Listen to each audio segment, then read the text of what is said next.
Hi, guys. Okay, so this is a very important screencastify. It's pretty much your last one for the entire year.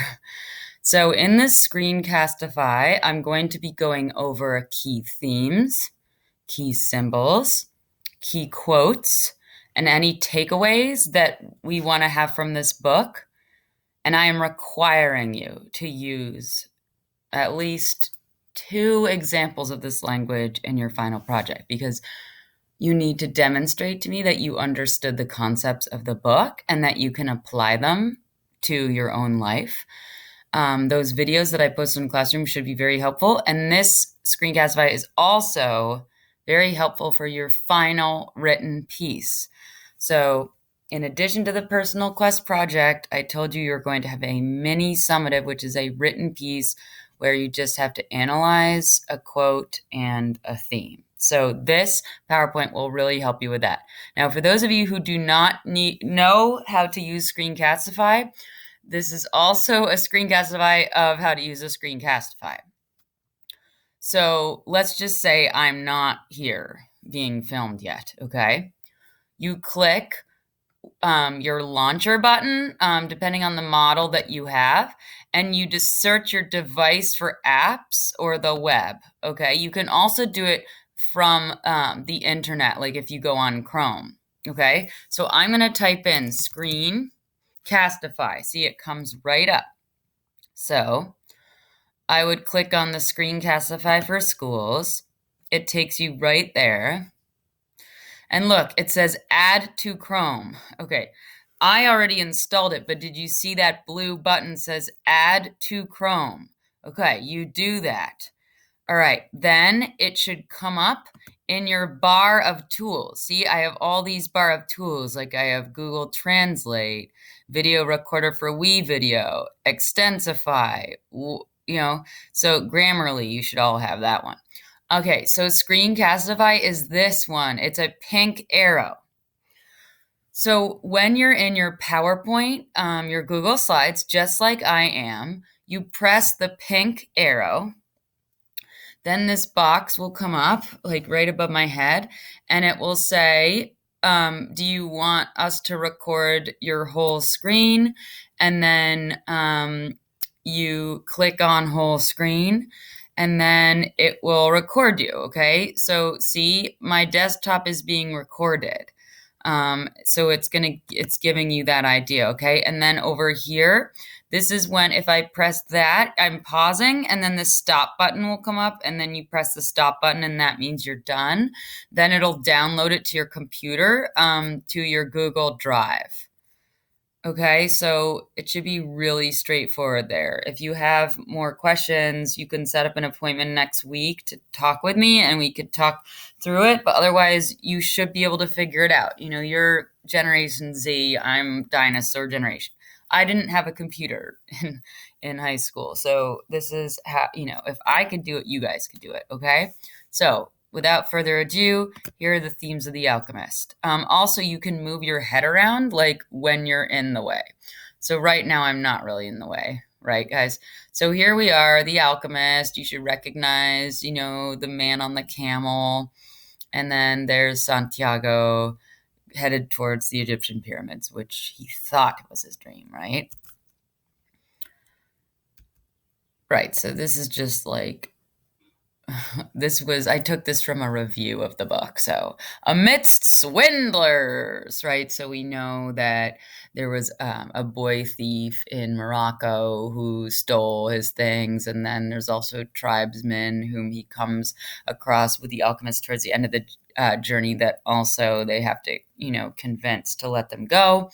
Tribe wars and endless sand, right? Because he's on the desert. Santiago finds his one true love, Fatima, learns alchemy, right? That's turning base metals into gold, and the language of his heart, and he fights to reach his treasure.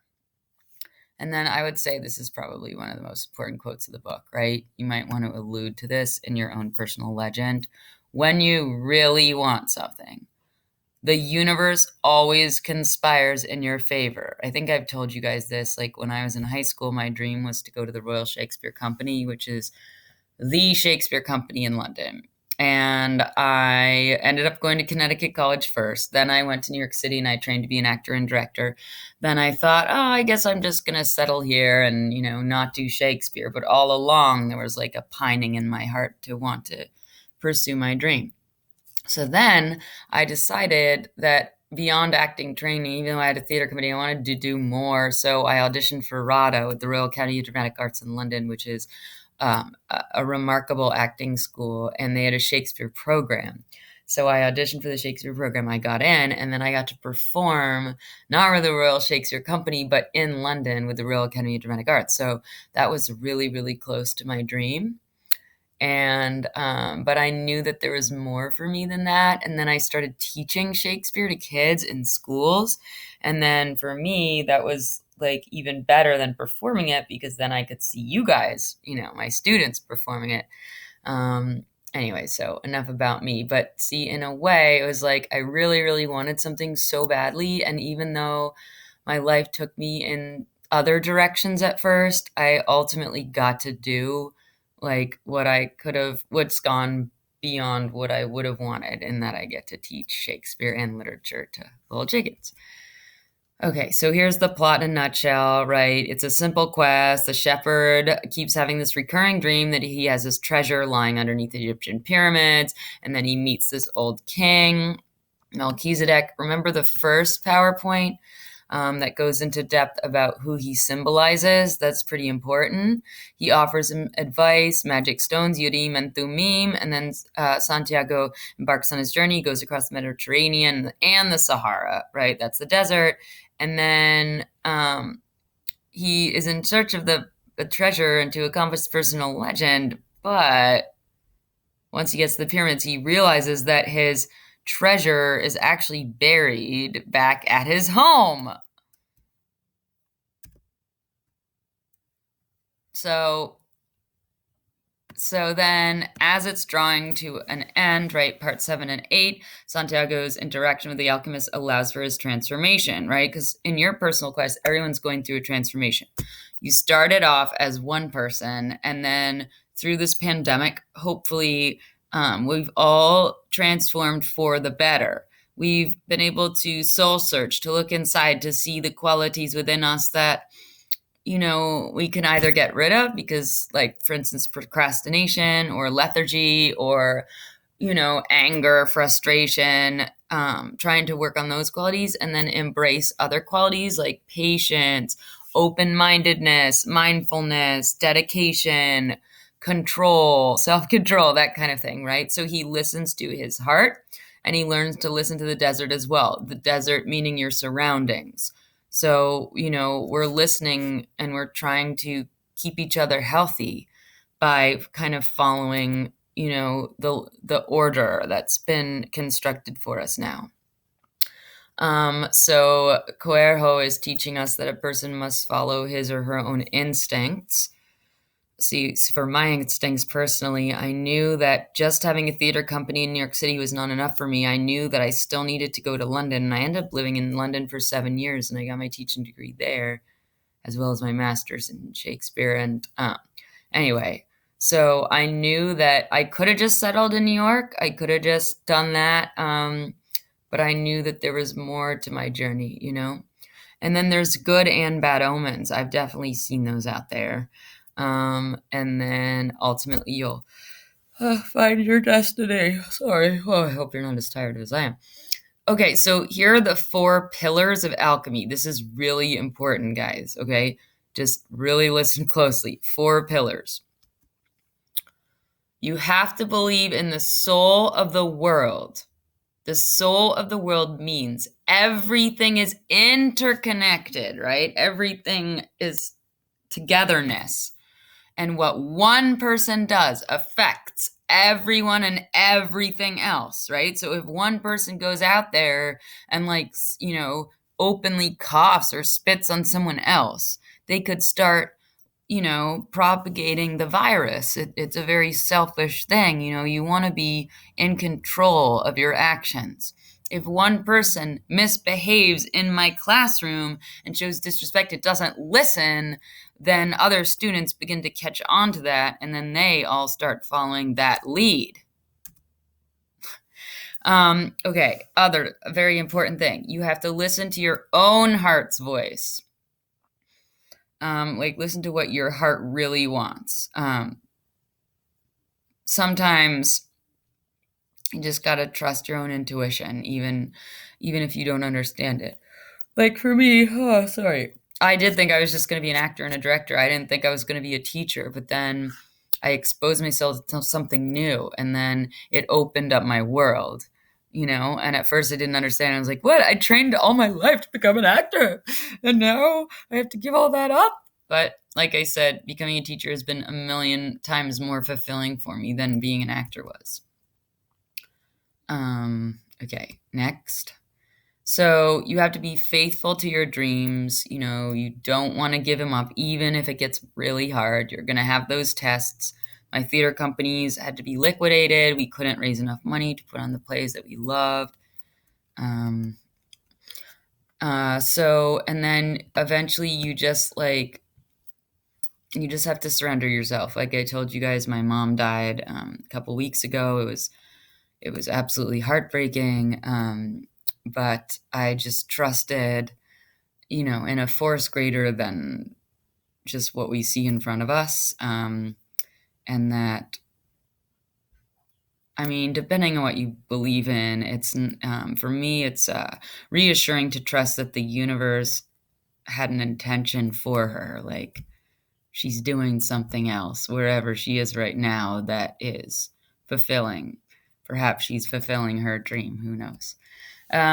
Okay, so here are the 4 obstacles. So you might want to write about one of these in your journal entry or your final journal entry or your final project, right? It's good to address what the obstacles are. So maybe someone said, oh, you're not going to be able to do that by the end of a month. Like I honestly didn't think I'd be able to do 20 minutes of meditation every day, but that's what I've been doing and it's kind of working.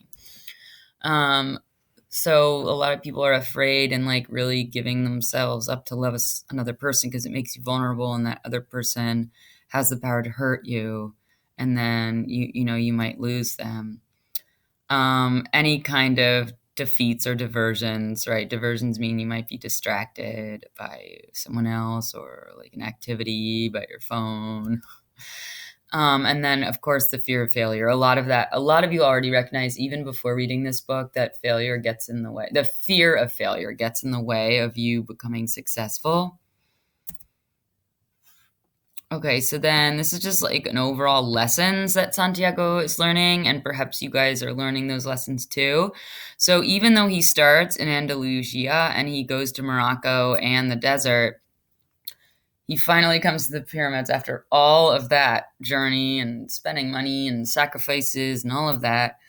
He realizes that his treasure is actually, oh, sorry, where he started. Like, sorry to relate it back to myself again, but I started in Connecticut. I went to Bryan McMahon in Norwalk, and my mom and most of my family members went to Greenwich High. And I could not wait to get out of Fairfield County. I was like, this place is so small and limiting, and everyone is so similar. And I need to learn about a new culture. I need to experience something else. So then I went to New York City, and that's where I started to be an actor. And then I went to London for 7 years, and I trained to be a teacher and an actor. Then I went to South Africa for a year because I wanted to experience another culture. Then I went to India, and I went to, all over Europe, different places. The Bahamas for a year, and then finally I got back to Norwalk, and a few years later got the job at Greenwich High, and I'm like, you know what? I've kind of completed the circle. I'm back where I started, and now I have newfound appreciation for this place. So it's important to stay attuned to this uniting spirit, and just trust in, as Steve Jobs says, like all the dots will connect. Even if some things don't make sense now and you're not really sure where you're going to be headed, I feel like it's comforting to know that the universe has a plan for you and that all your dots will connect eventually. So then he cries over the joy, not just of finding this literal treasure. So like he does dig beneath a abandoned church door, and then he finds a chest of gold. But remember, this is a parable, so it's not like completely real. Like he turns into wind too, right? And he talks to the sun, so it's kind of, there's a lot of metaphorical aspects of this book. But there's treasures also in the life experiences that he's had. So like, even though I got my dream job with you guys at Greenwich High, um, I don't think I would have been able to give as much to this job if I hadn't had that journey around the world and trying my other passions first. Okay, so important themes, okay? Remember these. So the first one, free will versus fate. We've seen this in so many things, right? You guys have studied this in Macbeth when it's like, is it the witches that are going to determine Macbeth's fate, or is it he that's acting upon the fact that he's committing all these murders, right? He's trying to go against his fate. And then same thing with Slumdog Millionaire. Remember, is it luck that all of his life experiences connect in with the questions, or is it the choices that he's making and acting upon his free will? Some people think it's a combination of the both. So Coerho believes that it's a combination of both, right? So there's the riches again, like the allusion to the treasure. It could be literal treasure and metaphorical. So they both work together to build character in Santiago. And then next is oneness. So there's the universal language. It's there for all of us. And then there's personal legend, which hopefully you've all come to understand with doing your own personal legend projects. It entails destiny, growth, working in tandem with all things, from people to creatures to omens to the elements themselves, to evolve towards powerful goals. So maybe in your own personal legends, you had to battle against not being able to do a lot of stuff outside, right? Like maybe having to share a space with someone that you wouldn't normally have to share a space with, or having technical difficulties, but still like accepting that everything was going to be, everything was going to end up okay in the end. Okay, so here's some symbolism. So alchemy, as you remember, it's turning base metals into gold. But that's just the literal definition. The metaphorical one is that things can evolve and fuse and synthesize with nature. So it's not just like the alchemist is a magician and he can turn things into gold. It's how you can live. Okay, so the next symbol is the universal language. So as I've said like a million times, so it goes beyond just the spoken word. It's like the intuition that you have that unites you with a lot of other people. And then, so in Santiago's world, he had to understand his sheep first. Remember, like, even though the sheep can't talk to him, he understood their needs and desires, and he could sense them, and that's what made him a good shepherd. And so they allowed him to become curious because he realized that just being a shepherd wasn't enough for him. He knew that there was more to his life. So he went to curious, and then ultimately he became the alchemy wielding communicator hero. So he went beyond his wildest dreams. The sheep, they also, look, there's sheep down here. Bah! That's not as good as my horse neigh. They're Santiago's flock. They're what enable him to travel and learn, right, guys? But like a lot of people, and that's not to say that this is like the wrong thing. Like when I went away, to London, I didn't really know anyone, and all my friends at home were like, why are you doing that? Don't you want to just, keep building where you started from? Like, isn't it just so much easier to, build a life for yourself, surrounded by people that you love and that you already know? But I knew that there was something more. Like I didn't want to just be, in Fairfield County or even New York. Like, I want it to go beyond that. Santiago yearns for more. So the sheep themselves are representative of people who just like go with the flow, and they're just content with what's in front of them, which is also really nice. Sometimes I wish that I had that I could just be content with just what's in front of me, but I always have there always needs to be more.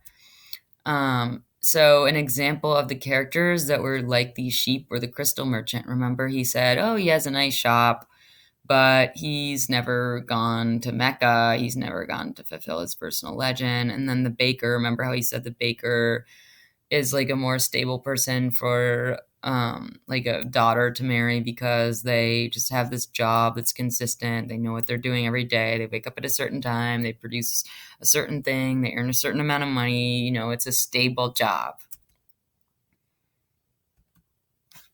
Okay, so these are some references to myth and storytelling by Joseph Campbell. He's one of my favorite philosophers slash scholars slash genius.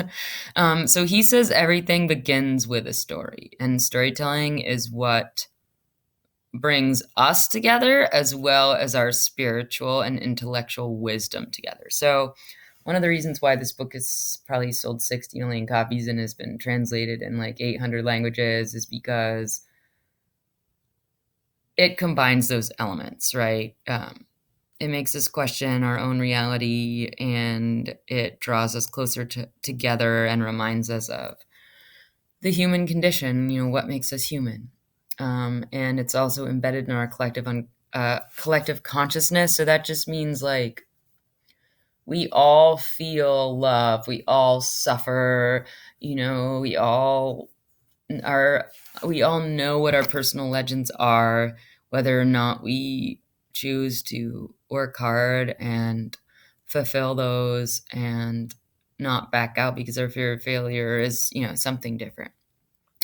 So, why is Santiago heroic? Because he's achieved something beyond the normal range of experience, right? Normal would have just been staying with his sheep.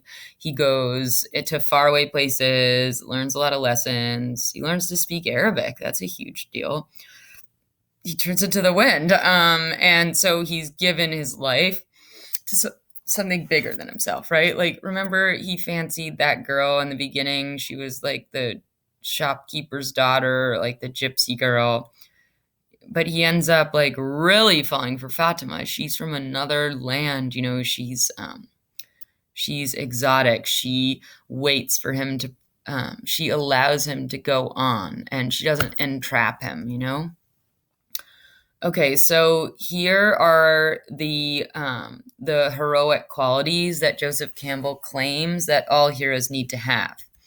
So either they perform a physical deed. In Santiago's case, like he goes far away, but in the terms of a hero, you save a life. So he does save some lives. Remember, he sees hawks in the sky and he warns the tribal chiefs of like the oncoming wars. So he does save lives, and then he also sacrifices himself. Like he gives himself to become the wind. He risks his life several times. And then this is the more important one, being considered a spiritual hero. So it's the same thing as a bodhisattva in Buddhism. So that's the person that's become enlightened, so has attained new knowledge. And then rather than just holding on to it themselves and saying, "Oh, I'm the most learned individual. I'm going to, look at me. I'm so wise." It's now, you use that power of enlightenment to communicate it to other people and make sure that they're also, their perspective has been broadened and that they're also awakened to their truths and their and like their spiritualism. There we go. So the spiritual hero he's achieved a super normal range. So he knows more than others, and then he comes back to communicate what he's learned. Okay, lots of information, huh? All right, so, right, again, Joseph Campbell. So you have to go, and then you have to return in order to complete the full cycle. So in our context, what represents the mode of maturity and growth? A lot of you read Huck Finn last year. You start out, as a kid, and then you need to break away from the dependency you have on your parents or your teachers or those who guide you. And then you get on your raft, you go to freedom, and then along the way, you basically die. Like Huck, like they literally thought he was dead, but they go through a lot of trials and tribulations and challenges until they finally come back and they're able to be resurrected. There we go, right? Just like Jesus, just like a lot of mythology and religions talk about. You have to die and then be born again, and then you're in search of the source of life. So Santiago keeps questioning, he keeps embarking on this quest for knowledge. He's never satisfied until he becomes richer, not just like literally richer, but richer in body, mind, and spirit. So this is just a way to describe the alchemist as metaphysical, right? So it's not just like on the literal earth, like things happen that are metaphysical and mystical. That means like it has a lot of mystique and mystery, and there's a mystic in there, like the alchemist. And epic, that's the Odyssey. The Odyssey was an epic, right? An epic poem.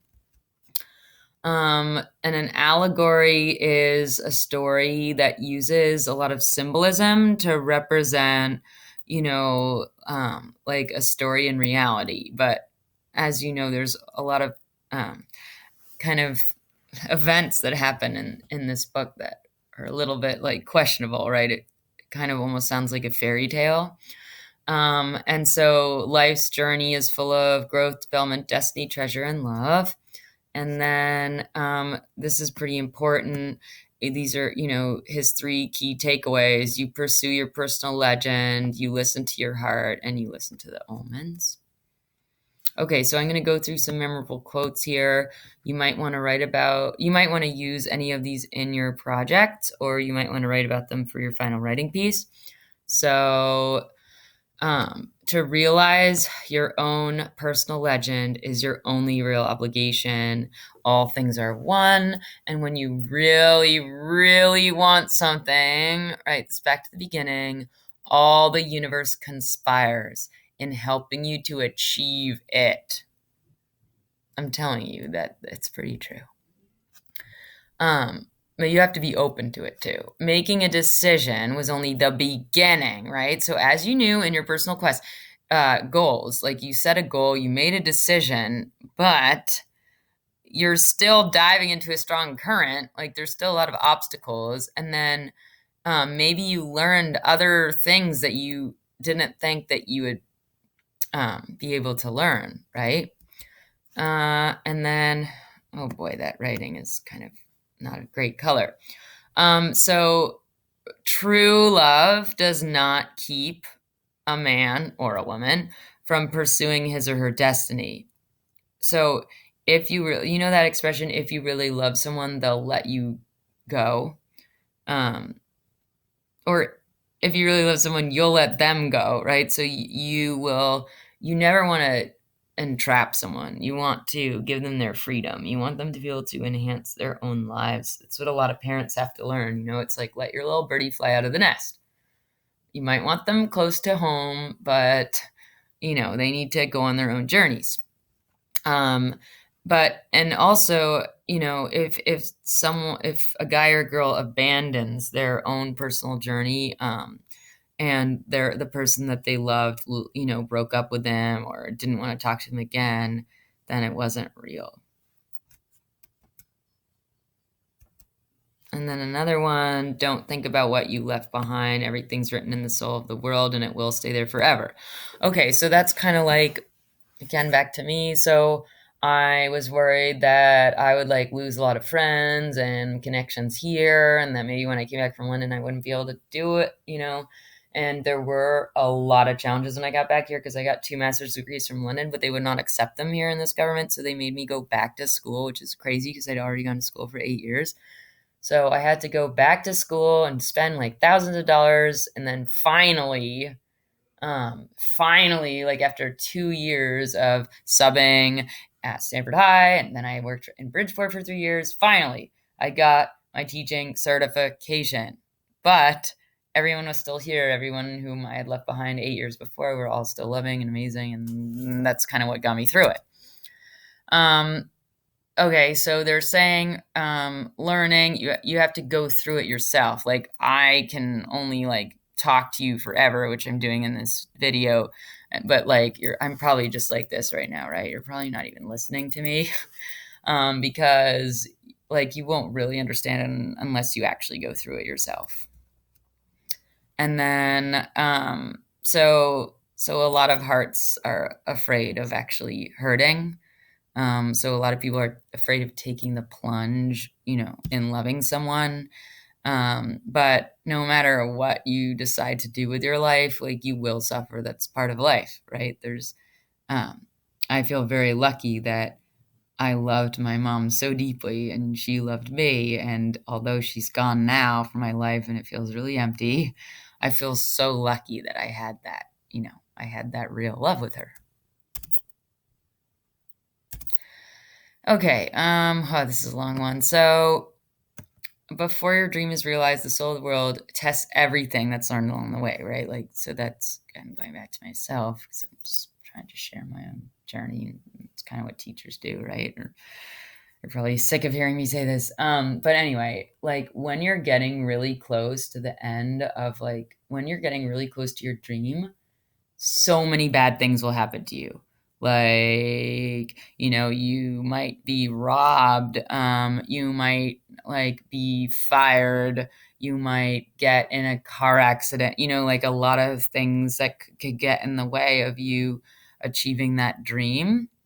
But it's about, mastering the lessons. Like with all those obstacles, you're going to learn so much and you might just give up. But, um,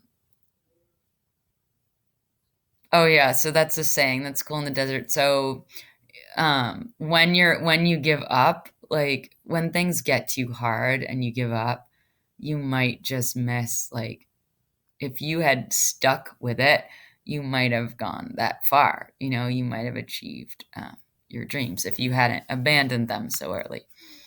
And then this is the very spiritual part. I mean, depending on whether you believe or don't believe in a god or of like um, an omniscient force or a presence, an otherness. The boy reached through to the soul of the world and saw that it was part of the soul of God. That's just about like the unity of all things. And he saw that the soul of God was his own soul and that he, a boy, could perform miracles. So that's like ultimately the bodhisattva idea of when you feel like you've gotten on a certain level, you feel confident enough with passing that on to others. So here's some takeaways. Hopefully you've taken these away with you. I hope you enjoyed the book. I don't even know. I haven't read all of your opinions yet. So it's important to be curious, right? You don't want to just accept the givens. Like, oh, Netflix is the way to go. I'm just going to watch Netflix all day and all night long because there's so many great TV shows. I mean, that's just like what everyone else does. I don't watch television, by the way. I just find it really boring. I much rather prefer to read, play the piano, do yoga, meditate, you know, other activities that don't involve just sitting down and watching television, because everyone does that, right? You need to be curious about something beyond what everyone else does. Okay, pay attention to the omens. Like, what signs are people sending your way? Like if you do really, really well in a competition of some sort, and then like in my case, everybody was saying, no, you cannot get the Shakespeare on the Sound people to come in to do Othello. No, nobody's going to want to do that. They have to go through 4 background checks. You have to raise lots and lots of money.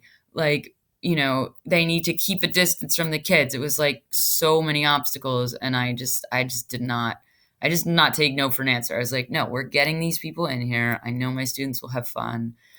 Even though there were some omens where people were saying I wouldn't even try, blah blah blah, but I stuck with it. And then, yeah, it's just like opening up your heart. I know this sounds kind of cliched, but I don't know. There is some beauty in it. There is some truth in it. So, if you allow yourself to be inspired to ultimately achieve your personal legend, then then hopefully in time you'll let go of your fear. And that's the end, guys. Okay, so then once you've finished your screencastify, you push exit, and then see this thing on the side here? You push pause.